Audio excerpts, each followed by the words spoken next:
Warning, this is a family-friendly radio. Children of all ages are welcome to participate.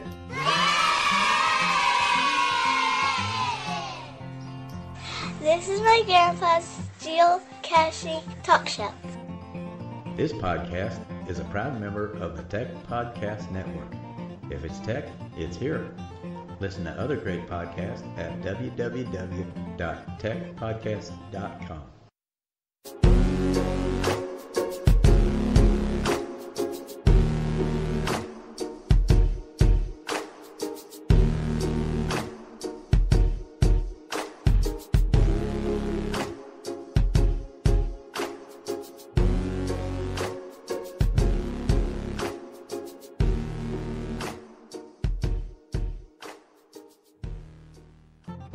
Hiker James Aftercache is sponsored by Cacheface.social.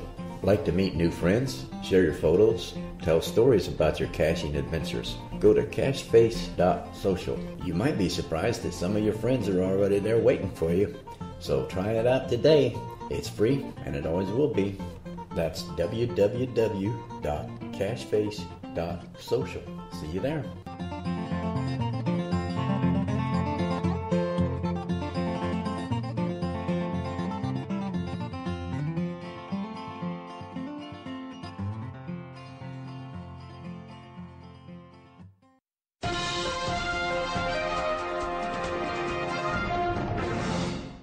And now for our latest news. All right, and welcome to our 5th show of Hiker James Aftercache.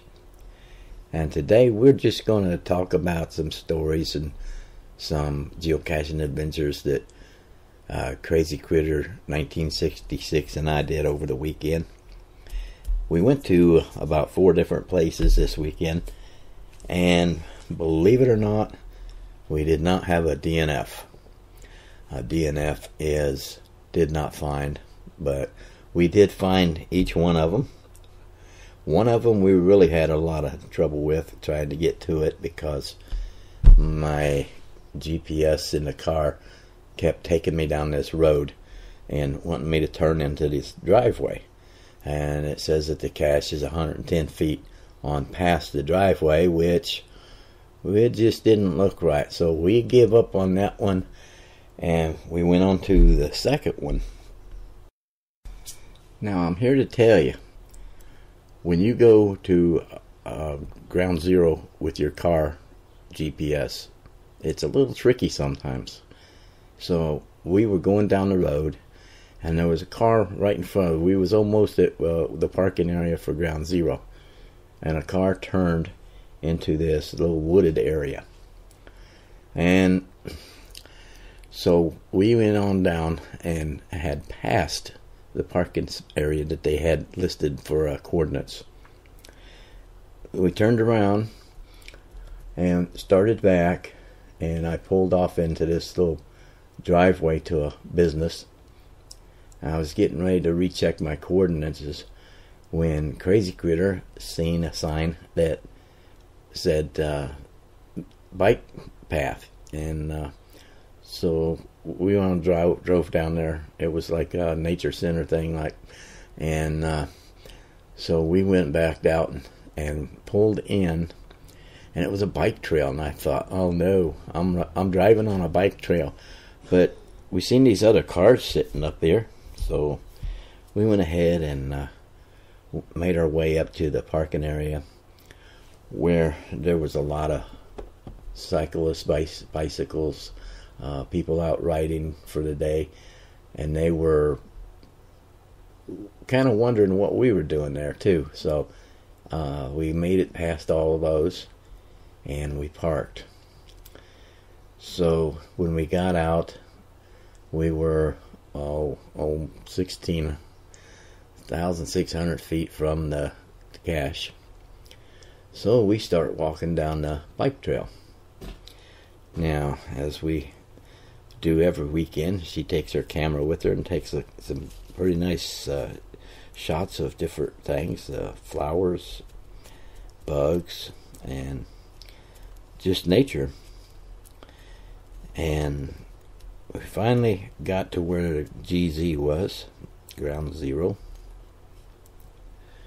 And we're looking everywhere, on the left side of this bike trail and on the right side of it. And it kept throwing me back and forth from one side to the other. So, Crazy Critter, she says, "Is this it?" And I turned around, and she was holding this little 35mm film canister. I said, "Where did you get that at?" Well, she showed me where she got it at. It was on a sign. And the sign, I done been all over the sign looking for it, and I didn't see it nowhere. I was counting bolts going in and out of it, and I was looking at the bottom of it where a lot of people put them. I looked at the top. I looked at the between the sign and the post, where sometimes they'll stick just a little baggie in there. But she had the 35mm canister, and I said, "Where did you get this at?" And it was in front of the sign at the bottom. Now, the owner took a little hook and taped that hook onto the canister, just enough to where when you slip it up into a signpost, I'm sure everybody's seen one where they've got all these holes going down where the bolts go through to hold the sign on. Well, he'd made that hook on there to where when you slip it up behind the sign from the bottom up, that little hook will catch in one of those holes. And, well, she gave that one a favorite point when we got done. But the catch to it all was, the name of the cache was "Sign Here." We didn't even think about it being the sign, but since my GPS kept taking me back to it 2 or 3 times, that's where she concentrated on looking for it. So we got that one, then we walked back, and we were totally swamped with mosquitoes. We was trying to keep them off of each other long enough to get back to the car. And then after we did get there, we kind of shook ourselves off a little bit before we got in to try to keep the mosquitoes that was still left on us from getting in the car. That didn't work too good, because still seen 2 or 3 of them flying around inside while I was driving down the road. Now the next one we went to was called Lesher Woods Dust, and this was in Tip City Parks, and the name of the park was Lesher Woods in Tip City, Ohio. And it was like really dense woods, and they had mowed some paths in there. And as we was walking down through there, we did pass up the GZ several times, going back and forth because of the covering of the satellites with the trees. And when we did get the GPS to settle down, we went into the depth of the woods from the little path that they had, and we're standing there looking all over the place. And this is something that you just don't never think of, just like the one before was Sign Here. I never thought about being on the sign until we found it. Well, this one was called Wood Dust, and as we kind of looked around and fumbled around for a good probably 5 minutes, looking everywhere but where we should have, there it was. There was an old tree, and it was all rotted out. Had a big hole in one side, a little hole in the other side, and I seen the cache through that little hole. It was camouflaged. And so I tried to get it out, and it would not come out. It was too big. It was bigger than the hole. So Crazy Critter walked around to the other side, and she says, "Look here." And I went around there, and this hole was like the size of my body. It was a huge hole in the tree, and there's the cache just sitting there. And so we got that out, and they really had a nice container. I really can't explain it to you. It's made somewhat like the latch on a ammo can. There was 2 of them on there. It was a plastic container. But when you pop it loose, you slide the little latches upward, and that releases the lid to where you can open it up. Well, out of that one, I had found trackable. And this trackable, the name on it is Geocache Earth 2006. So I thought this would be a nice one to take to the event that I'm going to this next weekend. And I went up and showed that I took that trackable out of the cache, and I've got it ready to go up to the event and put it in the TV box for someone else. And they would like for this cache to travel to Japan, Australia, Germany, UK, and all points in between. So, yeah, it'd be a start for it here in Ohio. And I went and checked out on the places where it has been and how long it's been out there and how many miles it's had. And here's what we come up with. Now, this is a really cool trackable. It's called Superbone's Earth Geocoin, and Superbone is the owner. It was released in April of 2006, and its origin was California. Now, it tells about where it'd like to go and everything, and it right now has 40,645.8 miles on this trackable.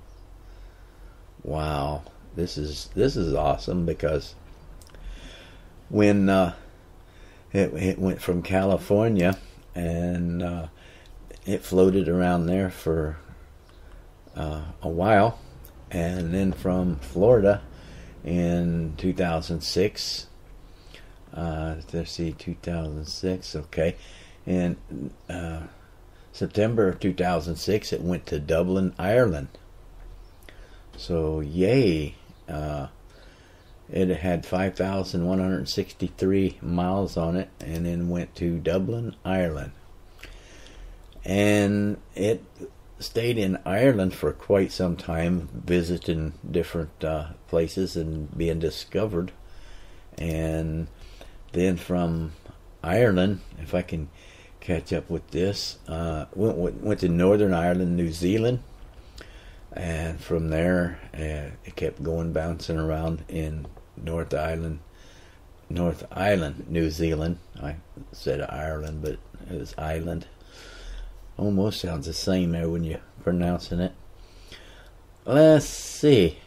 It's still in Ireland, and wow. It went to South Island, New Zealand.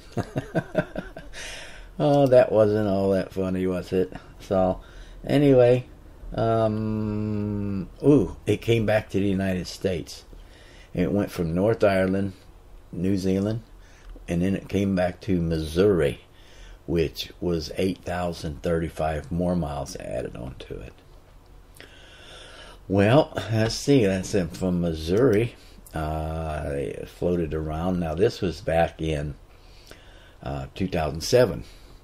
Went to Oklahoma, and it visited quite a few places there, and was placed in different caches. Oklahoma. From Oklahoma, it went to Texas, and then from Texas, it went back to Oklahoma, and then we went back to Kansas, and then it went back to Oklahoma. Boy, it's like a pinball machine. It just keeps bouncing back and forth and all around. All right, now we went back to Missouri, and then back to Oklahoma, which, this is pretty standard for a geocoin. They don't know really where to put it and which way to send it to get it to every country. But then it's in Oklahoma, Then it went to Kansas. All right, yay for Kansas. Looks like it's hitting quite a few of the states here. Ooh, let's see. Look at here. Went from Oklahoma to Bermuda. That was 1,864 miles. Wow. Then it went from there. Okay, it went to British Columbia, Canada. There's another 3,141 miles it made. Wow, they're making the big long trips for it right now. Let's see, British Columbia bounced around there for quite a while, and we're looking at 2009 right now. And from British Columbia, Canada, it went to Washington, the state of Washington, United States. Then, where did it go from there? It bounced around Washington for quite a bit, different places. And we're looking at 2010. Whoa, let me back that up once there. That, I seen something there that looked kind of odd. Okay. In December 2nd, 2010, they posted a note for it. Did not see today in Big Bottom Bug Exchange. Hopefully it's found to travel again. So this is in 2010. In 2012, they posted a note for it. Not in the cache. Perhaps it's time to mark a missing. And it even got the automated message that the coin was missing. That was in 2010. Well, guess what happened? Scrappy Doo Pup grabbed it. Good news, your trackable is not missing, but you probably figured that out with a couple of caches recently discovered it. Apparently someplace between the Big Bottom Bug Exchange in Washington and Big Boulder in Vandergrift in Texas, where I found it, someone forgot how to properly log trackables. No telling where it has been in the last 2.5 years, and it would have been nice to be able to see it in progress on the map to compensate for it being who knows where for so long. I'd like to take it around with me visiting caches and racking up miles for a couple of months. Then I'll place it in a Geo Woodstock mega event, and hopefully they will have a band specifically for trackables wanting to go to Europe or Asia. Hang on, it's going to be a fun ride.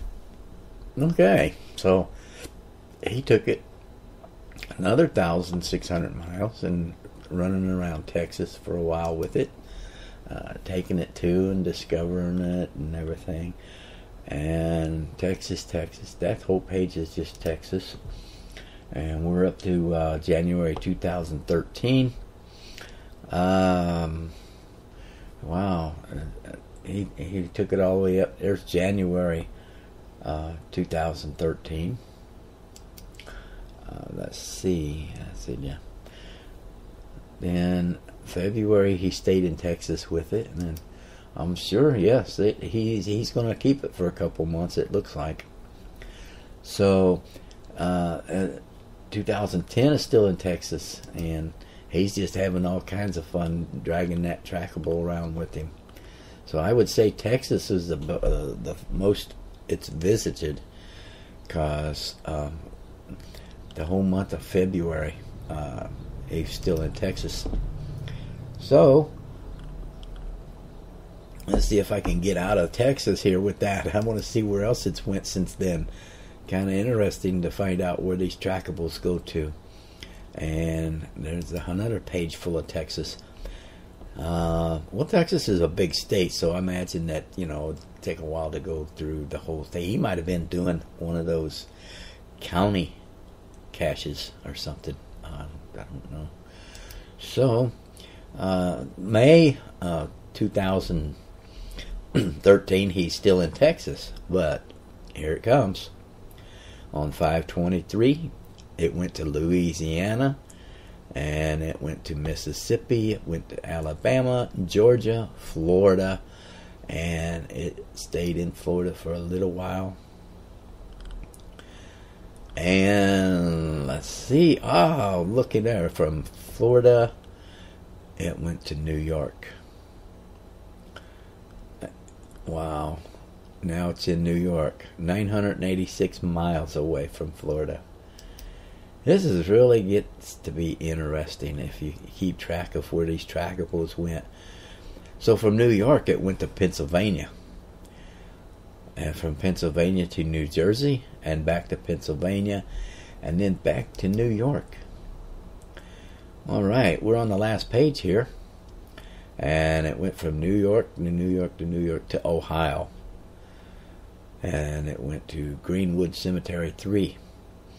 And from there, it went to Rock Box. And then it went to Home Run.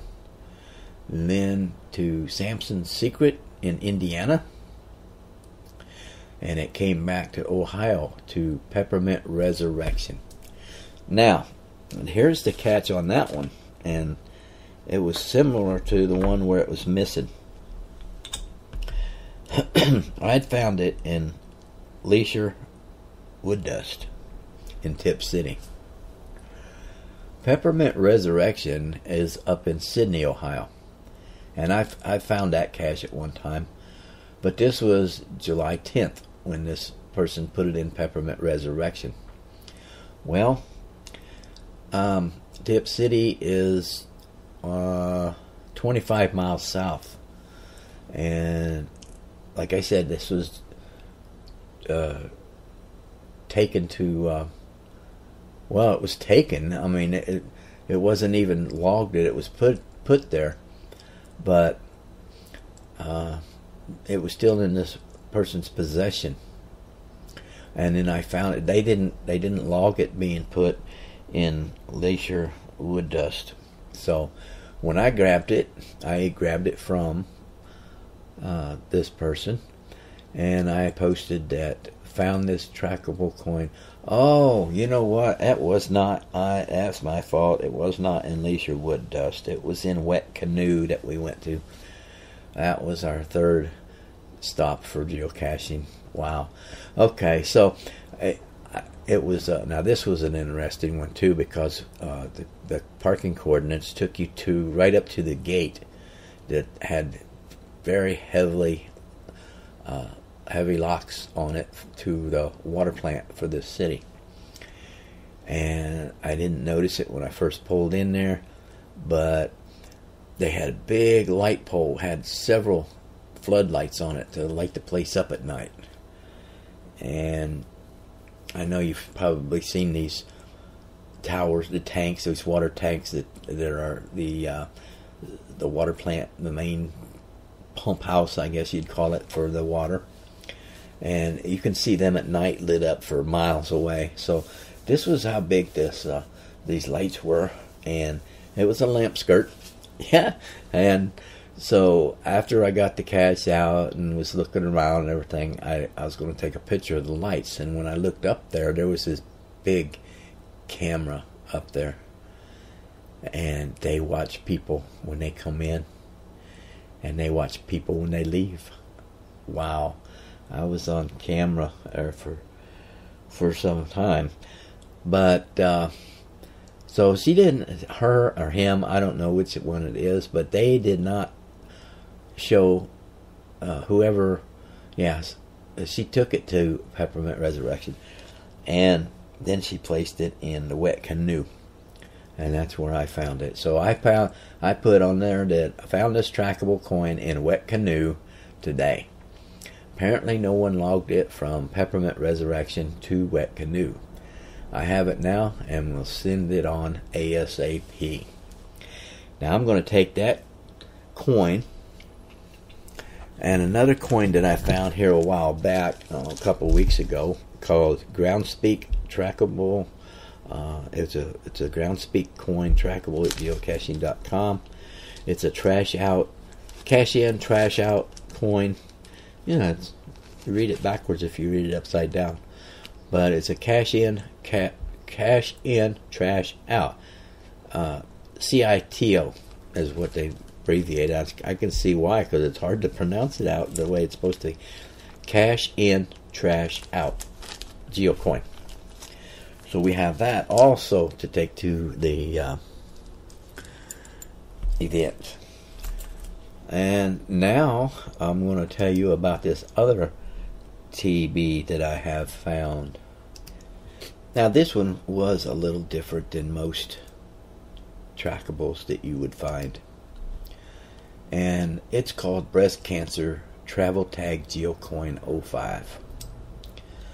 And it was put out released in February 2012 in Massachusetts, United States. And this one is in memory of Francis D. Chapman Burris, 1923 to 1994. And the note here says, I would like this breast cancer TB to travel the U.S., visiting anywhere and everywhere in my grandmother's memory. Please keep this moving, short or long distance. It doesn't matter as long as it's constantly moving. Thanks. Now, it's a little white duck with black horizon wings on it and a green tube. And there's it's a little bison tube. And inside that tube, they have a piece of paper that's laminated.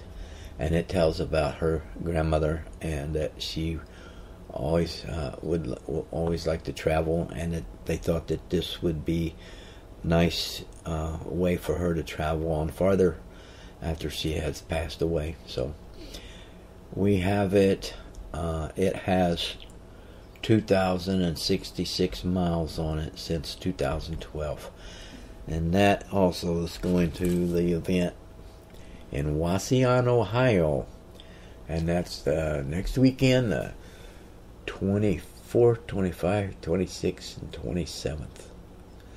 I'm going on the 24th. I'm going to go up there early. I took a vacation day at work so I can have Friday off, and I'm going to be arriving up there probably, I'm going to look at about 7 or 8 o'clock in the morning, and I'll spend the day Friday, and then go to the campground and get some rest for Saturday.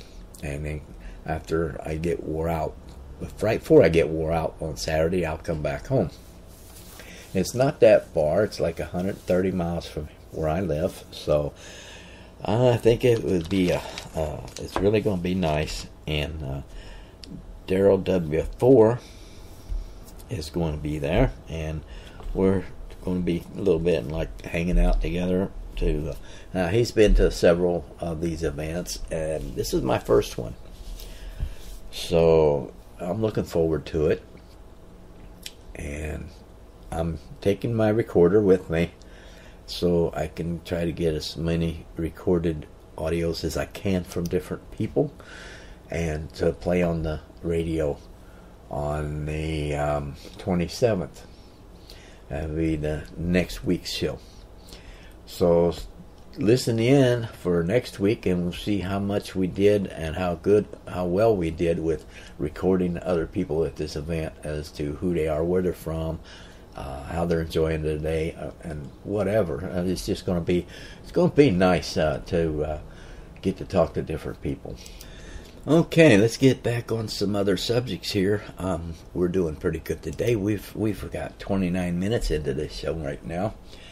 If you need to find out anything about geocaching, if you don't quite know what it is, or you have lots of questions or to ask about geocaching, if you go to geocaching.com, you'll see on the page when it first comes up, it will say Learn on the top left-hand corner. Well, when you hover over that Learn, you'll see two other things pop up, and one of them is Geocaching 101. Now, if you click on that, it will take you to, first there's a little video there, a minute video on what is geocaching, but underneath that, it's the game getting started, finding geocaches, hiding geocaches, trackable, and all the questions that you would ever think to ask. They have them on here, and they tell the answers to them questions. And actually, the one that really stands out to me to explain to other people are there different types of geocaches, and that's underneath the game. There are currently over a dozen cache types in geocaching, with each cache being a different variation of the game. See the full list of geocaching types. Then when you click on that, it's going to take you to each one of them. There's a traditional, a mystery, a multi, a earth cache, letterbox, hybrid, event cache, cache in, trash out, mega. It's just loaded with all these different caches, different types of caches that they have. Lab cache. Wow, they got the maze exhibit. It's just information on top of information there, and I'm really happy with the way that they put all of that information on there for people that want to learn more about geocaching. Okay, let's do a Lookout Lisa. If anyone's not familiar with Lookout Lisa, she is from cache-advance.com, and they, for a full line of geocaching needs, that's the place to go. Just go to cache-advance.com, and they have everything that you'd possibly think of for your geocaching needs. And they are out of Washington in the U.S., but they do international sales also. I don't know how you would go about contacting them from there except through the website. But anyway, they are awesome couple that are running this Cache Advance, and so every week they have she has a question of the day, and she sends that to me to play on my show. So let's go to that and see what her question of the day is for this week. We recently asked, have you ever attended a geocaching campout? Well, after telling all the answers, we found that 58% of cachers have attended a geocaching campout, and many, many more are planning to do their very first campout very soon. So here's what we heard. Donna on Facebook said, yes, in Central Connecticut. It was a lot of fun. I cached until 2 in the morning. Way to go, Donna. Clayton, who's also on Facebook, said a few weeks ago, and again at the Bash for this year, camped at events in Michigan, Ohio, Indiana, Florida, and Australia. Wow, Clayton, you're really getting around. That's great. And Jay Chager, I hope I pronounced that right, on Twitter shared, absolutely, it's become the highlight of the summer. And I think that you and I are going to be seeing each other at the Washington State Geocaching Association camp out coming up here in just a few weeks. That'll be a lot of fun. Well, we really enjoyed hearing about geocaching campouts, and you can too if you follow us, Cache Advance, on Facebook, Twitter, and Google Plus for the geocaching question of the day. Thanks, and happy caching and camping. All right. Thank you, Lisa. And we hope you enjoy that little portion of the show. And we will have that every week here on Hiker James After Cache. Okay, now we're going to throw in here about travelfleas.com.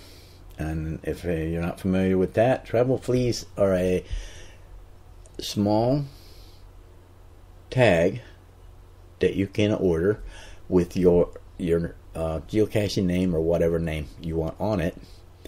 And there's several different colors that you can order. And they are priced really reasonable. And if you want to check that out, and go to travelfleas.com and look around. And the travel flea is something that you attach to a travel bug when you find it. It has the little hole, where you can connect it with the chain or whatever the travel bug has on it. And then you record the miles of that travel bug where you connected that travel flea to it. So from there, everywhere that travel bug goes, you can watch where your travel fee goes, how many miles it's went, and all you have to do is subtract the difference of where it is from the number when you started out with putting it on that travel bug. So check that out. I got me a set. Crazy Critter 1966 got hers. That's the other half. And we have been placing them on all kinds of travel bugs. So we might have to order some more here lately, or not lately, but we might have to order some more here pretty soon, because they're fun to send out. And let's see, some other things that we were going to discuss. Oh yeah, the geocache I was talking about to start with that we couldn't find. It kept taking us to this driveway, this house. Well, guess what? When we were all done and gave up on it and we started to leave, I set the GPS to take me home. And it kind of turned me back around the same way I kind of came in, but it was set up for the shortest route, so it was taking me back through. Now, this cache was in a park area for the eagles. And we turned the corner at the light, and I went down the road maybe about 500 feet, and I seen this sign that says Eagles camping, or not camping, but recreation area. I said, whoa. I said, that's it. I got to turn around and go back, because that's where it's supposed to be. Well, sure enough, I seen the little pin on my GPS that's where it was at. We went back to it, went through the woods. I mean, this was an awesome cache also. But it says time yourself, Now, this was a camel box stuck in an old log, tree hole that was rotted out. And we found a cache that was fairly simple to find. But to get to the logbook, it had one of those little see-through boxes with the little ball in it, and you had to work that ball down to where it would release the latch on the cache box. But it said to time yourself to see how long it takes you. It took me 6 minutes and 36 seconds to get that ball down to where it's supposed to be, to where the door will open and that you could take the log out. Oh, that was an awesome cache. I gave that one a favorite point. So, yeah, there's all kinds of little crazy looking caches and containers out there. And if you got a favorite one, send us an email with a picture of it. If you found one that looked pretty exciting. And what we'll do, we'll take those pictures and we'll put them up on my website, which is hikerjamestalkshow.com. You can go up there right now and check it out and see what we do with it. And we put different things on there now and then, because whenever things show up to put on there. And if you scroll down to the bottom of the page, you'll see my episodes to Hiker James After Cache, and you can listen to it there at the bottom of the page. And also you can see over on the right hand side where we have different advertisements going on, my geostats, and we are sponsored by cacheface.social. We have a few friends on there. The Cache-O-Maniacs, we show a little ad icon for them, and obeep.com. Check it out. If you're a child, if you're up to the age of 18 or so, if you want to listen to that, the Mark and his 2 children do that show, and I think they're around the teenage years. So they're starting into that and doing pretty good with it, and it's nice to see that younger people are getting involved in geocaching. So, let's see what we got. We're going to have to wrap this up here. We only got like 5 minutes left. Okay, now let's run through a list of different places where you can listen to my show, Hiker James Aftercache. Of course, aftercache.com. And we're on Facebook, Twitter. We're on Google, SoundCloud, YouTube, Tumblr, HikerJamesTalkShow.com, CacheFace.social, Midwest Ohio Geocaching.webs.com. We're on iTunes, we're on RSS feed, and we're on Spreaker app, and it's just most of them right there. And let's see, we're going to make a list and post it on the little description thing on the page as to how you would find us on each one of those, like how to find it on Facebook and Twitter and things like that. How I'm listed as being on that. Okay, let's see. Gotta make sure we didn't leave anything out today. Yeah, I'm not having the. Well, I guess if anybody was listening for Hiker James Geocaching Talk Show today on Blog Talk Radio, I had announced it last week that I'm not going to have it yesterday or next Saturday. They also posted that on the website of, let me get to it here, Open Caching North America. If you want to read some good articles, go to a geocaching blog from Open Caching North America, and you can find that at blog.opencaching.us. And he has interesting articles on there each week, and just check that out. And there you can also listen to my show, Hiker James Geocaching Talk Show, each week. And also he will have this show posted on there for this week and next week, because the Geocaching Talk Show won't be played. So now, if I hadn't left anything out, that should pretty much do it for this week. And like I say, we're here, we're family friendly radio. That's why I don't have any call-ins.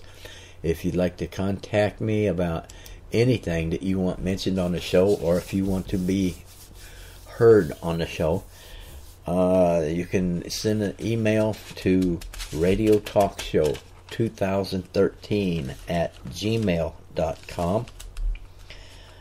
And you can also, if you just want to send an email with those photos, or not email, send the photos with that email if you like, and we will post them on hikerjamestalkshow.com. And if you would like to just leave a voice audio, go to speakpipe.com/hikerjames, and there you'll see a recorder, and you just hit the button. And if you got a microphone on your computer, or if you have a laptop with one built in, just hit record and say what you have to say and send that. You can do that as many times as you like to get your story done. I will put them all together here in my studio, and so it would all be as one. All right, we're going to get out of here, and we're going to talk to y'all next week, and have a safe trip out there geocaching. And this is Hiker James. Talk to you later. See ya.